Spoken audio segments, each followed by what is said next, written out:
Hey everybody, here are two HP parts computers. This will be computers number 2 and 3 from the grid store. Both of them are $14.99 a piece, and I'd say they were from 2007 or 2008. One is an Intel based platform, the other is an AMD based platform. Both of them have NVIDIA chipsets, and it's questionable whether or not they work because the grid store does not have a test station. Now, the AMD system didn't even have a processor in it, so I won't be able to test that one anyway up there. But anyways, let's go and get started looking at these things. Both of them are missing their DVD drives. One has CPU, one has a CPU and no memory. The other has no CPU and some memory. Both have no hard drives, obviously. So I guess we're going to start out with the Intel one. The Intel system is a Pentium dual core, and we'll go ahead and pop it up and install some RAM and test it. Okay, here's a look inside the Intel platform system. It's had the power supply replaced, and it looks like it's been replaced with a crappy one. Curious to know what the specs are on that thing. I'll have to pull it out and do a video on it by itself. But anyways, wait a second, the Intel system does have some memory. I forgot. It does have a gig of RAM, DDR2. Yeah, I forgot this one had memory in it. So both systems have memory, but only this one has a processor. So let's go ahead and grab my test supply and plug it up. You know, sometimes I prefer just to use this thing when I don't know the history of the cheap replacement supplies that are in these systems. Besides, I'd like to tear it up and do a video on it pretty soon. Maybe as early as tonight. So, anyways, go ahead and get this set up and ready to go. And we'll go from there. Okay. Got this piece of crap pulled out of the system, and it's probably a good thing I didn't plug it in, because look what I shook out of it.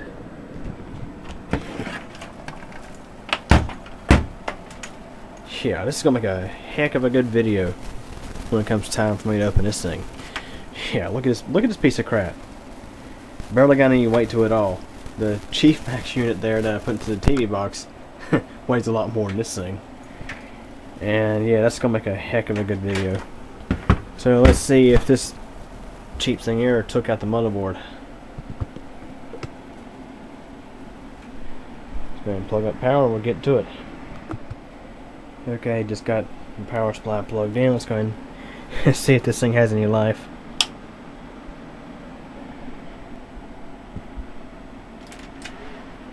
Oh yeah, sounds like it's got some life.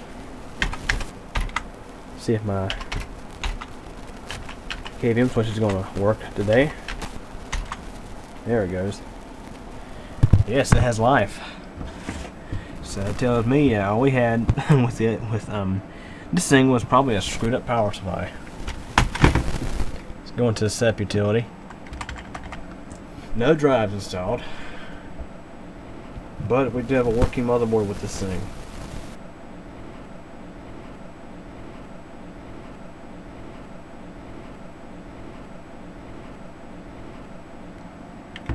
Pentium dual core E2160 processor, not bad.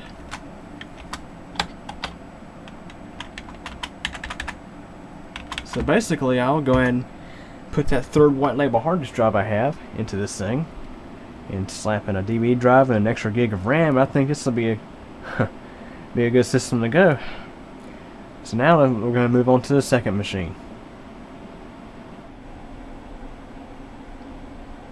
Okay, here is the second of the two computers, and this one here had a bit more weight to it. Gee, I wonder why. It's got a much better power supply in it. However, this one needs to be recapped. Almost every single one of these Hypro HP-D305703R units I get have at least one bad capacitor in it on the secondary side. and I had to recap these things. But once they're recapped, they're great power supplies. These are actually capable of doing 350 watts without any issues at all. A site called, I think, Hardware Insight, it's actually a load tested some OEM units like this, and after recapping this High Pro that they got, they was able to easily get 300 watt. I mean, yeah, 300 watts out, no problem. 350 watts out of it, no problem. And they actually got 400 watts out of it, but it overheated and shut off. So anyways, as you can see, there's no CPU on this one. And we're missing a screw there. So I need to replace that screw and install a CPU and cooler here. We have two crappy sticks of DDR2 in here. And the reason why I call them crappy is because they're each 256 megabytes apiece. This is something Goodwill did here, because the sticker on the side of this thing said it originally had 3 gigs of RAM. So anyways, let's go ahead and pop in the CPU and cooler and see if this thing is going to work. Right over there I have an Athlon 64X2 400 plus chip. This one came out of the dead Acer system, the first system I got from the grid. So let's go ahead and install a CPU.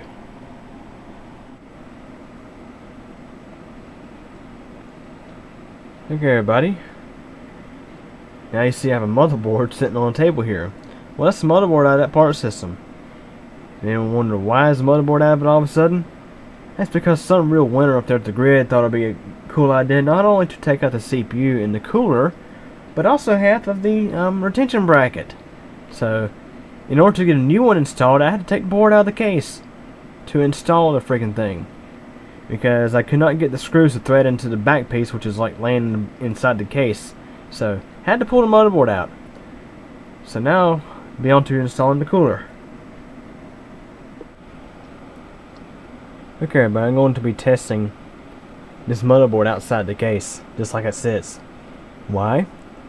Because I don't want to reinstall this motherboard and then find out it's dead. So it makes more sense to test it, see if it's good or not before I put it back in the case. So let's go ahead and test it out.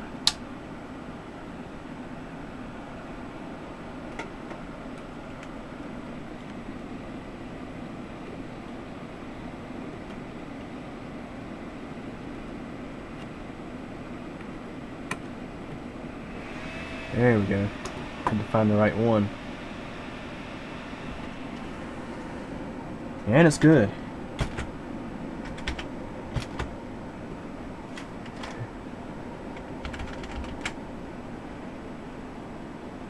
There's a SEP utility.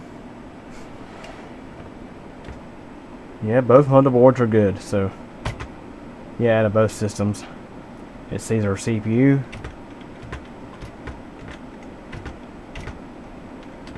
Pretty basic BIOS here. Very basic BIOS.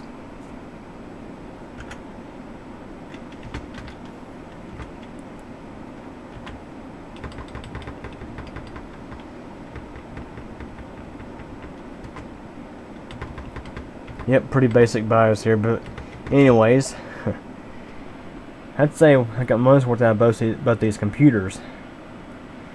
I tell you, that's definitely strange though about this second one, how they pulled the CPU out.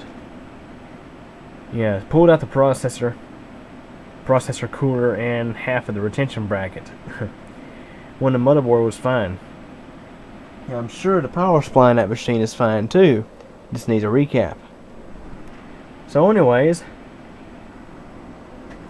I'll be doing a video of this piece of crap really soon. I guess before I wrap up this video, we can just do a quick look at it, at the specifications on it. Anyways, that power supply, and this is heavily overrated. Some brand called Kentech. Looks like it might be some sort of supplier of Chief Max units. And it's funny with Chief Max, you get some units like that that are half decent, but ones like this that are just absolutely awful. So anyways, there's a look at the spec label. Thing is rated for 400 watts, but look at the size of it. Yeah. Like this right here is going to put out 400 watts. I mean, it might be good for 200 or 250, but I don't see it being good for no 400 watts. So anyways, I'll be doing a video on this pretty soon. So anyways, any questions or comments? Feel free to ask them. Thanks for watching.